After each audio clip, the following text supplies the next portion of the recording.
उमर रियाज के प्रोफेशन पर सवाल उठाने और बार बार उनके प्रोफेशन को बीच में लाने पर भड़के डॉक्टर वीके।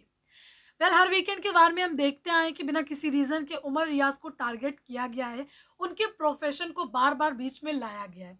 सलमान खान उमर रियाज को वॉयलेंट डॉक्टर बोल चुके हैं, साले तुम डॉक्टर कैसे हो, दिमाग है नहीं है, ना जाने क्या क्या बोल चुके हैं। इस बार तो मेकर्स ने अपनी हद को पार कर दिया। वो गीता कपूर को लेकर आए, गीता कपूर ने भी उमर रियाज के प्रोफेशन पर सवाल उठाए।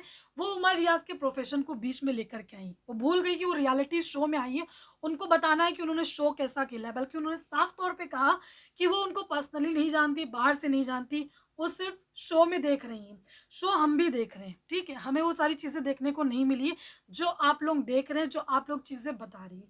अब यहाँ पर जिस तरीके से उमर रियाज के प्रोफेशन को बार बार बीच में लाया गया है, उनको टारगेट किया गया, उनके प्रोफेशन पर सवाल उठाया गया है, जाहिर सी बात है लोग भड़केंगे। और खास करके जो डॉक्टर्स हैं, कहीं ना कहीं उनको बुरा लगेगा कि एक बंदा आया किसी और काम के लिए, लेकिन बार बार आप उसके प्रोफेशन पर सवाल उठा रहे हैं। अब डॉक्टर वीके ने यहाँ पर एक ट्वीट किया है आज का एपिसोड देखने के बाद। ट्वीट करते हुए उन्होंने लिखा है, stop bringing his profession all the time, I am not his fan but I am a doctor too.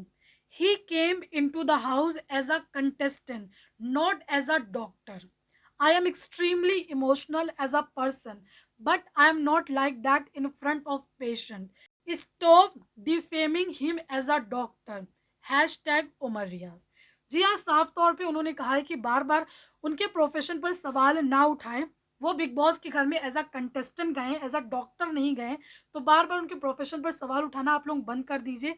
उन्होंने ये भी कहा है, जिस तरीके से गीता ने कहा कि ये अग्रेसिव है तो मैं ट्रीटमेंट करवाने ऐसे लोगों के पास नहीं जाऊंगी, तो उन्होंने इसका एग्जाम्पल भी दिया है। उन्होंने लिखा है, I am extremely emotional as a person but I am not like this that in front of patient. तो उन्होंने कहा है कि मैं एज अ पर्सन बहुत इमोशनल हूँ, लेकिन जैसे मैं इमोशनल हूँ जरूरी नहीं है कि मैं पेशेंट के सामने वैसे ही दिखाऊंगा। तो ये चीज डॉक्टर वीके ने साफ तौर पे क्लियर कर दी है। तो क्या क्या उमर रियाज को नीचे झुकाने के लिए, उनको गिराने के लिए बातें कही गई। तो दोस्तों कमेंट करके बताएं इस पर आपका क्या कहना है। बिग बॉस से जुड़ी लेटेस्ट अपडेट के लिए आप मेरे चैनल को सब्सक्राइब करें, बेल आइकन को प्रेस करें, ताकि आने वाले वीडियोस के नोटिफिकेशन आप तक पहुंचते रहें। थैंक